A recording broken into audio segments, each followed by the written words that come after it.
A série de História da Tecnologia vai falar de uma empresa que talvez você não conheça ou só tenha ouvido o nome ali uma outra vez, e sempre com um tom de nostalgia. É a Commodore, uma marca que fez o seu nome no setor de computadores domésticos, deu o que falar no mercado de games, mas não teve um sucesso a longo prazo, por isso ela durou pouco, e hoje merece a nossa homenagem. Antes, não se esqueça de deixar aquele seu joinha no vídeo antecipado, se inscreva no canal para mais vídeos como esse e toca no sininho para receber as notificações a cada vídeo novo por aqui. Beleza? Então vamos lá para a história da Commodore.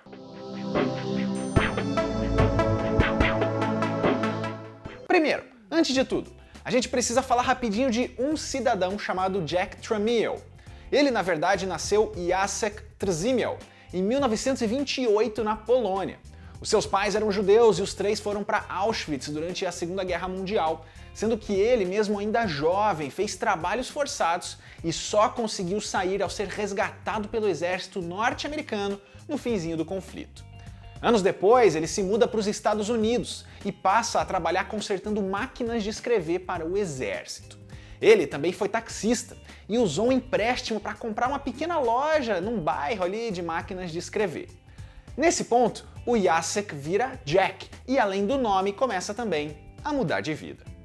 A loja vira uma empresa no ano de 1955, em Toronto, no Canadá. O nome escolhido é Commodore Business Machines e o motivo é uma justa homenagem a uma patente militar. Como General e Admiral de almirante já estavam em uso, ele partiu para o Comodoro da Marinha.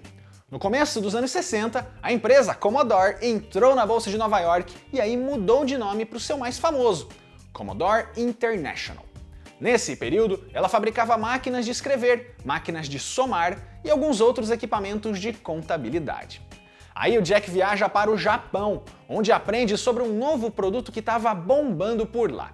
Nada menos que as calculadoras digitais. E de volta, ele começou a fabricar as suas próprias, e aí mudou totalmente o modelo de negócios da empresa. Aliás, além do Jack, tem outra figura importante desse período, que é o Irving Gould.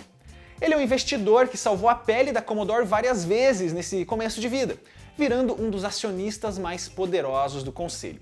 Guarda esse nome porque vai ser importante daqui a pouco.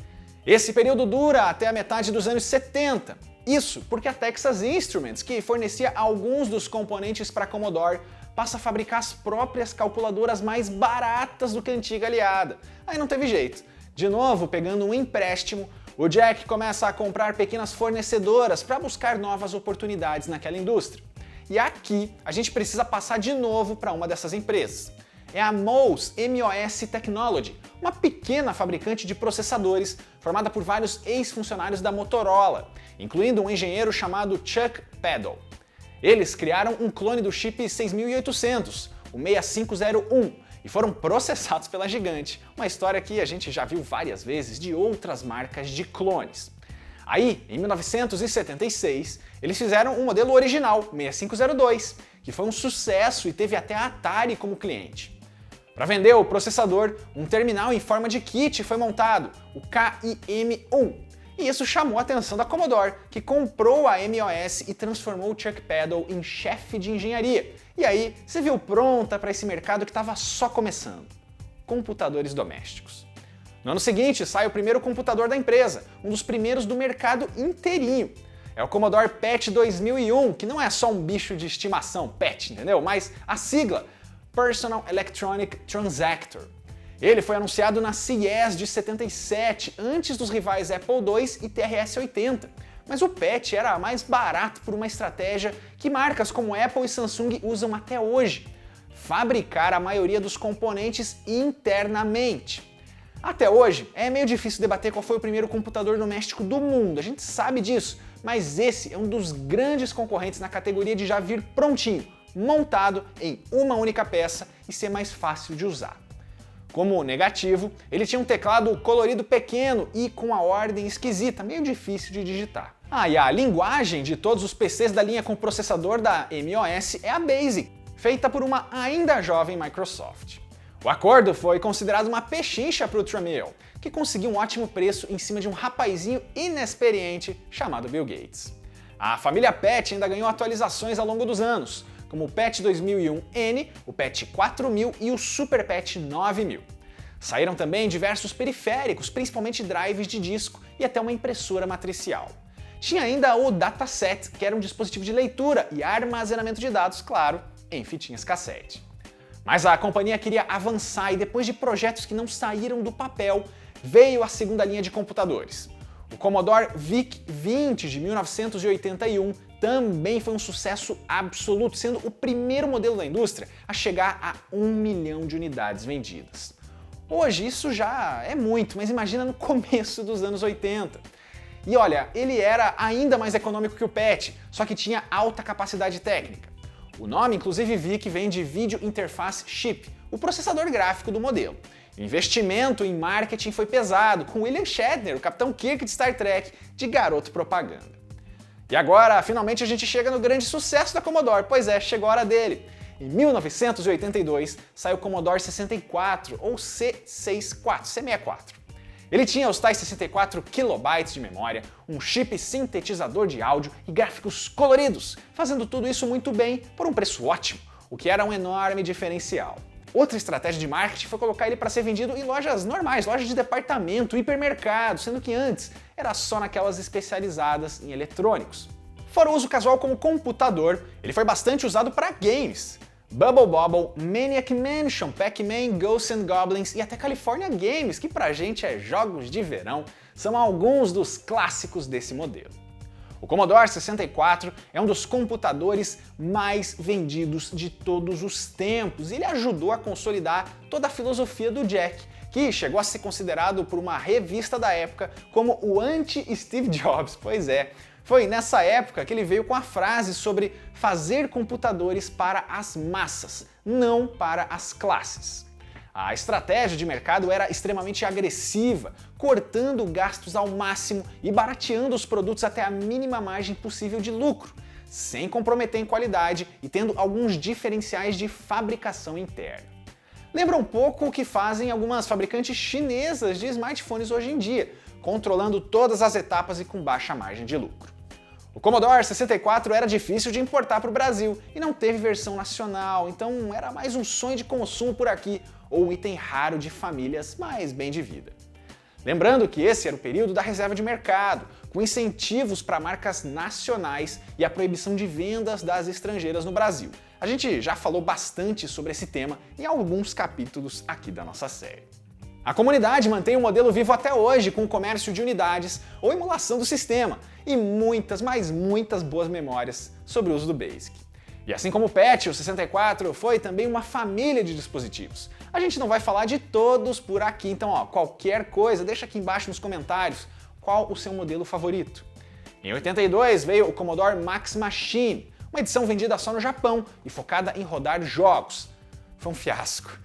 No ano seguinte, teve o Commodore Educator 64 para educação e o portátil SX64 também indo mal em vendas. Pulando mais um ano veio o Plus 4, que estava cheio de problemas de funcionamento, além de ser caro e também não ser compatível com hardware e softwares da família anterior, um pecado para a época. Outro lançamento foi o Commodore 16, que o nome já entrega. É uma versão light do grande sucesso da empresa, com vendas moderadas fora dos Estados Unidos. Bom, tirando alguns erros, as vendas do modelo principal decolavam e tá parecendo que essa é a era de ouro da Commodore, certo? Pois é. Por um lado, ainda teremos muita coisa boa pela frente, eu nem falei ainda de um certo modelinho aí. Por outro, isso vai acontecer sem o Jack Tramiel, CEO e fundador. Em janeiro de 1984, meio que de surpresa, ele pede demissão e larga a empresa totalmente. O que provavelmente aconteceu foi uma pressão do Gould, o investidor, o amigo dele, que no fim das contas ganhou a briga. Ele passou a ter mais poder sem o Jack, escolheu a dedo os próximos CEOs. E o que o Jack foi fazer? Bom, ele comprou nada menos do que a Atari. Pois é, vê a história da Atari que a gente já contou. Antes, ele abriu uma empresa chamada Tramiel Technology, com uma grafia diferente do próprio nome, e aí compra da Warner a divisão de produtos de consumo da ex-gigante dos games. ela ainda estava bastante afetada pelo estouro da bolha do mercado de games nos Estados Unidos. Agora chamada de Atari Corporation, a empresa produz ao longo dos próximos anos computadores como o Atari ST, de sucesso relativo, mas vai meio mal em consoles. A gente já contou a história completa da Atari aqui no canal, em especial com o Voxel, não deixa de conferir. Com o tempo, o Jack começou a reduzir a sua carga de trabalho e se aposentou em 1996, quando a Atari trocou de mãos novamente. Ele faleceu em abril de 2012, aos 83 anos, deixando um legado incrível e uma história inspiradora. Agora, sob nova direção, a Commodore tenta se ajustar ao mercado que está lotado de fabricantes de PCs domésticos. O último PC de 8 bits da empresa foi o Commodore 128 de 85, principalmente ao trabalho do design Bill Hurd, que estava insatisfeito com os últimos lançamentos e assumiu o projeto. Ele foi elogiado pelo bom uso corporativo, mas o produto ficou pouco tempo em alta porque era hora de mudar de geração. Isso veio com a linha Amiga, na verdade, não é uma criação interna. A marca foi registrada em 1982 por Jay Miner, ex-engenheiro da Atari, e quase foi comprada por ela. Mas a crise bateu forte e quem levou a equipe para casa foi a Commodore. A família Amiga, que foi batizada pela palavra em espanhol, foi cheia de altos e baixos. Tem alguns dos maiores sucessos e também dos fracassos da empresa.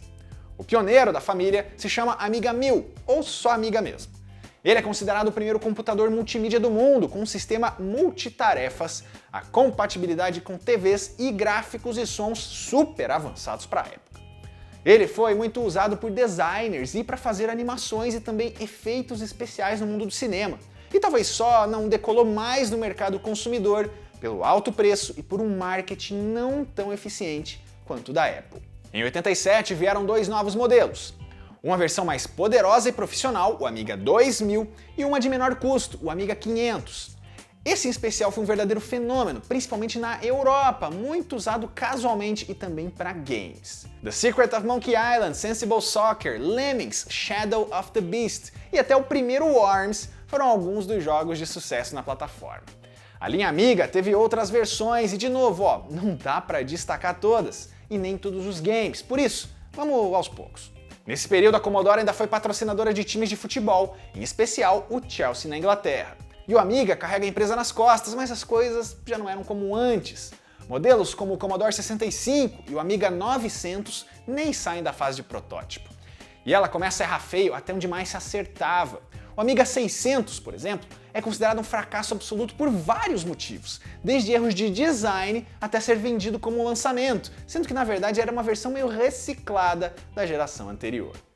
Nesse período, a empresa era comandada pelo CEO Mehdi Ali, apontado pelo próprio Gould depois de um trabalho em uma empresa de consultoria. Esse aí é considerado como outro golpe na empresa. O executivo tinha um salário altíssimo, tinha poucos lançamentos de peso e via a concorrência passando a Commodore para trás em PCs e também consoles. Ele até cancelou um acordo com a Sun Microsystems, a lendária Sun Microsystems, para licenciar o Amiga e o sistema operacional Amix, ou Amiga Unix, o que até poderia dar uma sobrevida financeira para a empresa, por achar que as taxas eram muito baixas. Além disso, teve o Amiga CD-TV em 91, que é considerado o primeiro console do mundo com leitor de CDs de fábrica, mas que não passava de um Amiga 500 com outra carcaça, parecendo um VHS. Nem preciso dizer que foi um fiasco. O sucessor dele foi o Amiga CD-32 de 93, com um controle que parece de cabeça para baixo e igualmente mal em vendas contra as marcas mais tradicionais da indústria de games. Ele chegou até a sair no Brasil, sendo hoje uma raridade entre os colecionadores. Em 29 de abril de 1994 vem então a notícia. A Commodore International anuncia a sua falência. Nesse ponto, os ativos são separados em diferentes empresas, que estavam ali atrás dos direitos de nome que ainda eram muito fortes da Commodore. O braço do Reino Unido foi o que mais durou, mas não sobreviveu por muito tempo. Já a divisão de processadores, que era a MOS, foi rebatizada como GMT Microelectronics e foi até 2001, até que estava bem. Logo depois do fim, a desconhecida fabricante alemã Escom comprou tudo por apenas 14 milhões de dólares em 95, separando as divisões Commodore e Amiga. ela bem que tentou algumas maluquices, tipo o Amiga Walker, que era um computador com pezinhos mesmo, que não chegou a ser nem lançado, e a própria empresa declarou falência em 97, vendendo os direitos da Commodore para outra interessada, a Tulip.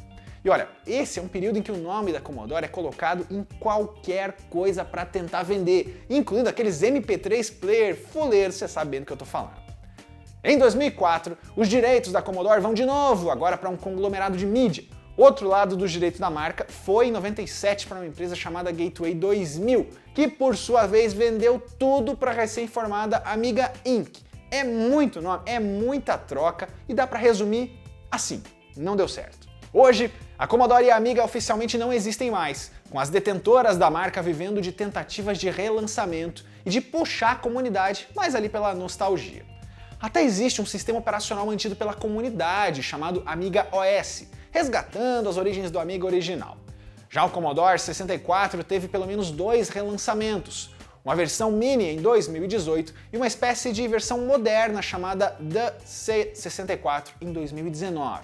Mas ó, é bem longe de um retorno triunfal. E essa história da Commodore, uma empresa clássica que reinou por algum tempo no mercado, mas por uma série de erros e por uma indústria que não perdoa, hoje fica só na saudade. Se você tiver a sugestão de uma empresa, de um serviço ou de produto para aparecer aqui no quadro, deixa o seu comentário que a gente lê e atende quando for possível. Confira ainda a playlist do História da Tecnologia, porque aquele tema que você tanto quer já pode ter sido falado por aqui.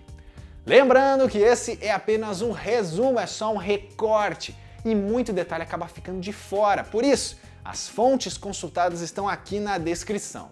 Até a próxima!